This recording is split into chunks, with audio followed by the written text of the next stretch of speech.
A warm greetings to all. Today we are going to see a concept from the course Python programming.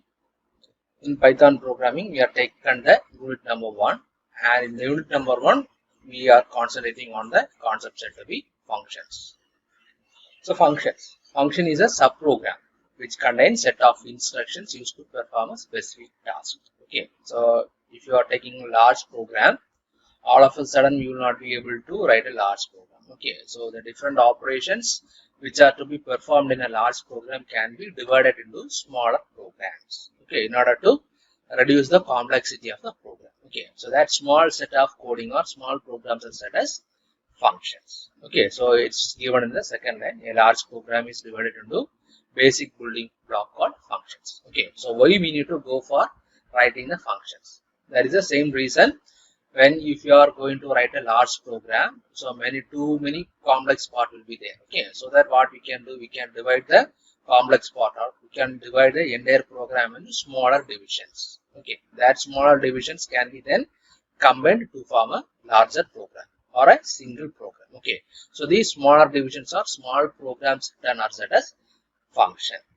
Okay, so since if you are using functions, or since we are using subprograms, it will be more easy for us to debug the code, and we can easily test and maintain the code. Okay, so if any mistake is found, we can easily debug the code. Okay, so if we need to rewrite some block of code again and again, we can use the function at that position or at that particular places. Okay, so that what will be happening, we need not want to write the code again and again. Okay, we can just call the function name wherever it is needed. Okay, so mainly the function is used for code reusability or reusability of code.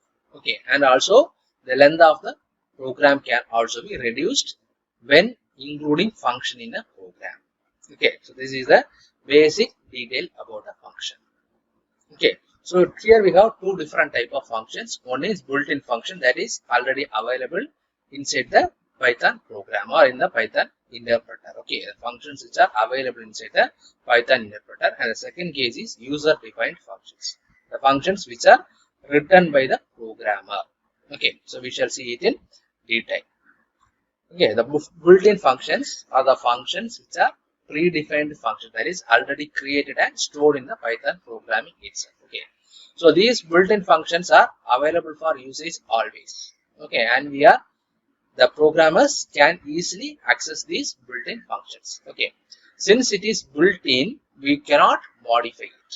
Okay, we cannot modify it. We can only use the function in the program wherever needed. Okay, some of the built-in functions are abs, that is absolute, then float, help, format, input, print, and so on. Many are there. Okay, so here you can see three different examples. Max of 5, 2. Okay, so this max function will be returning the maximum value which is given to it. Okay, so here we have given two values to be 5 and 2. Among the 5 and 2, 5 is the maximum value. Okay, so the output is given here is 5. Okay, and the float of 3. Okay, so this float will be converting the integer passed to it into a floating point number or the number with decimal point. Okay, so integer is converted into floating point number when we are using the float function. Okay, next we can see minimum of 8, 9. Right, so here the minimum value passed to the min function will be returned to you. Here 8 and 9 is passed. Here 8 is smaller than 9, so 8 is given as the output here. So these are some of the functions which are available in the Python interpreter. Okay, maximum, minimum that we have seen. Then length of 5, that is length of an object or length of a string. Then range. Okay, so this range will be printing the number starting from 2 till 7. Okay, 2 till 7, and the steps will be 1. Okay, so 2, 3, 4, 5, 6, and 7. Totally these numbers will be printed. Okay. So next, round function. So it will be rounding it to the nearest integer value, nearest highest integer. Okay, float, it will be converting the integer value passed to a floating point number. Okay, so int of 5.0, so it is converting the floating point number into a integer value. Okay, so next, power of 5. Okay, so here 3 power 5 value is calculated and you are given with the output. Okay, next, type of 5.6. This type function will return the data type of the value passed to it. Okay, next tuple 4,6.0,7. So here it is returning the tuple or it is creating the tuple. Okay, so next we can see print function for printing any values, then input function for getting any input values. Okay, so these are the built-in functions and we often use these functions in our day-to-day programs. Okay, so next we shall see the second category said to be user-defined functions. Okay, already I told you that user-defined functions are the functions which are written by the programmers while creating the program. Okay, so based upon their requirement and based upon their use. Okay, right? While writing the program, programmers will be using this user-defined function. Okay, so to by using this user-defined function, the user will be able to understand the working of the function clearly. Okay, so the advantage of using this user-defined function is, so if a programmer is working on a large program, he will be able to divide the workload by making into different functions or making into different smaller programs. Okay, so if repeated codes are there in the program, then the function, this user-defined function can be used to include all the codes and execute it wherever and whenever needed. Okay, so for that only the user-defined function is mainly used. Okay, so for user-defined function, you have two elements. One is the definition and another one is the function call. Okay, so one is function definition, two is function call. We shall see it one by one. So function definition is nothing but assigning a name to the function. Okay, assigning the name to a function and giving the statements to be executed or writing the sequence of statements to be executed. Okay, so that is said to be the function definition. So here the function definition, to write a function definition, you have to use the keyword set to be def. Okay, for define. So this define will insist the Python interpreter that the structure is a function. Okay, so here you can see the syntax. Def space name of function, and within the brackets you can pass the parameters, and below that you can write the body of the function. And here you have to note it that after the name of function and after the list of formal parameters, you have to enter the line with semicolon. Okay, you have to enter the line or you have to specify colon here. Okay, so here at the below you can see a example code. So here in this example code, the function returns the maximum value. Okay, maximum value which is passed. So next, this is the rules for defining a function. That is, first, initially you have to mark the function header with the keyword set to be def. Second, you have to give a function name.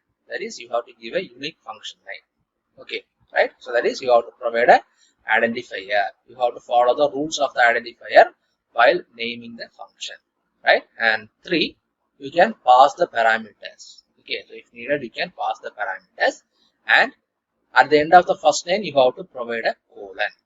Okay, and if needed, you can provide the multiple commands or optional document strings. Okay, so after providing these, you have to write the Python statements, whatever needed for executing the program. Okay, so after writing the Python statements, you can use the return statement. Okay, so this return statement is optional. If it is needed to return the values, you can use the return statement, or else you don't want to use the return value or the return statement. Okay, so these are the components of a function definition. Okay, so next we can see the function call, right? So to execute a function, you have to call the function. Okay, so you are writing a function, and for execution, you have to call the function name inside the program. Then only the function will be getting executed, right? So that particular process is said to be function call. Okay, so here you can see type of 32.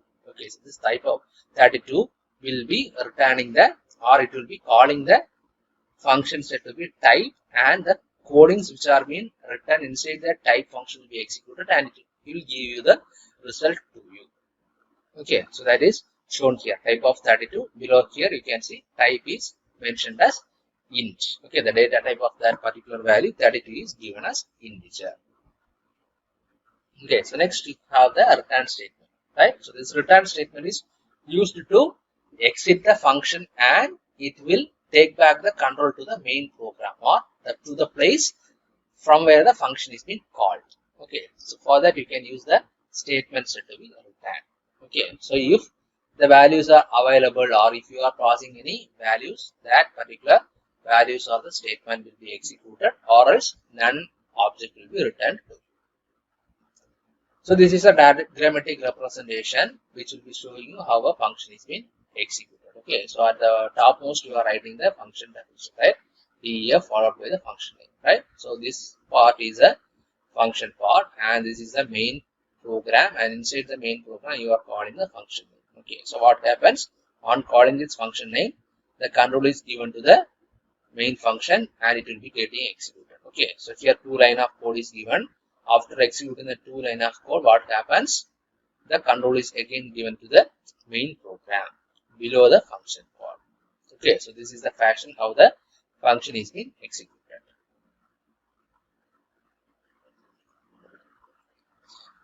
The steps which we have seen in the earlier part or in the diagrammatic representation is being given here. Okay, so we don't want to see it here.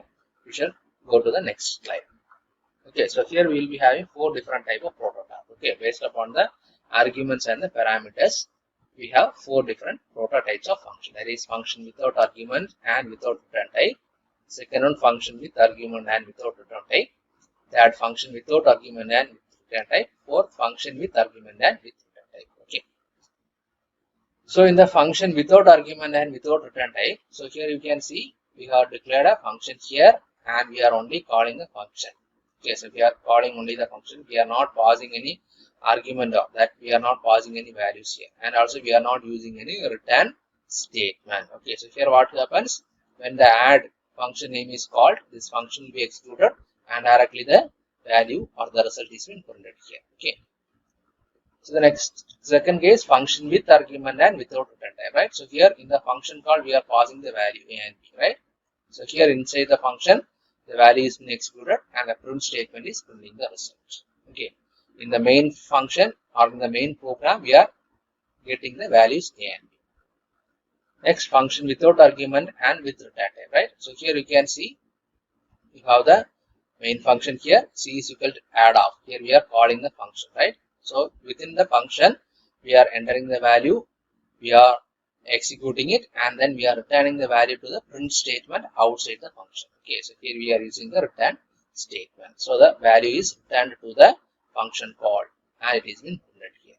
Okay, and finally function with argument and with return type, right? So here we are passing the value from the main program. We are getting the value of a and b and it is passed to the function called. The function is being called here, execution is taking place, then the result is being returned here and it is being printed here. Okay, so this is the final prototype. Okay, parameters. Parameter is nothing but the values which are being passed to the function definition, and argument is the value which is passed through the function call. Okay, so I think you have understood. Thank you.